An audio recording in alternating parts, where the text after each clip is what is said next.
जो हमारा ऑटोमोबाइल होता है वो बहुत सारे डिफरेंट सिस्टम से मिलके बनता है। जैसे मैं आपको यहाँ पे बता रहा हूँ, cooling system, AC system, control system, brake system, suspension system, lubrication system, starting system और steering system and ignition system.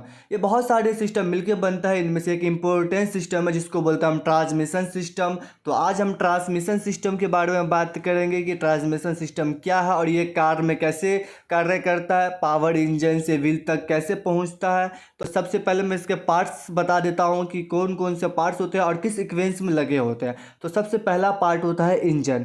तो इंजन के अंदर लगा होता है फ्लाई व्हील। तो सबसे पहला इंपॉर्टेंट पार्ट है इंजन। दूसरा पार्ट जो होता है क्लच। क्लच के बाद लगा होता है गियर बॉक्स। गियर बॉक्स के बाद लगा होता है प्रोपेलर शाफ्ट और प्रोपेलर शाफ्ट के आगे पीछे लगा होता है यूनिवर्सल जॉइंट और अंतिम में लगा होता है डिफरेंशियल और रियल व्हील।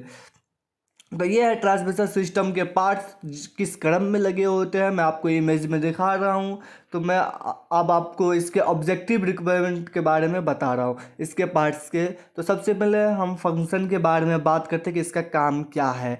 ये जो ट्रांसमिशन सिस्टम है उसका बेसिकली काम होता है, जो इंजन हमारा पावर बनाता है उस पावर को ड्राइविंग व्हील तक पहुँचाना, गाड़ी के पहिए तक पहुँचाना, ताकि हमारी गाड़ी सड़क पर चल सके, गाड़ी मूव कर सके। तो ये इसका बहुत इम्पोर्टेंट रूल है।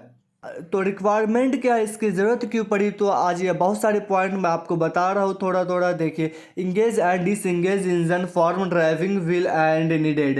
इंगेज और डिसंगेज करना होता है, इसका पावर को इंगेज करना होता है और डिसंगेज करना होता है। जब गियर में करना हो तो इंगेज कर दो और न्यूट्रल रखना हो तो डिसंगेज कर दो, इसका ये काम होता है। तो enable the driving wheel to rotate at different speed, मतलब डिफरेंट स्पीड में रोटेट कर सकते हैं। जैसे कि हम गाड़ी को टर्न करते हैं तो दोनों व्हील अलग अलग रोटेट स्पीड में मतलब घूमते हैं।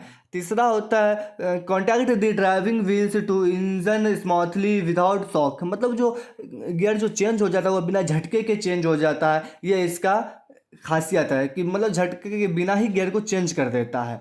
Enables diversion of power flow at right angle, इसका मतलब होता है कि 90 डिग्री में ये ट्रांसमिशन सिस्टम को इंक्रीज करता है।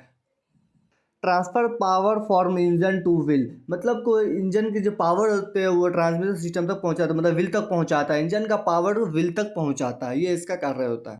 Provide varied leverage between the engine and the driving wheel, इसका जो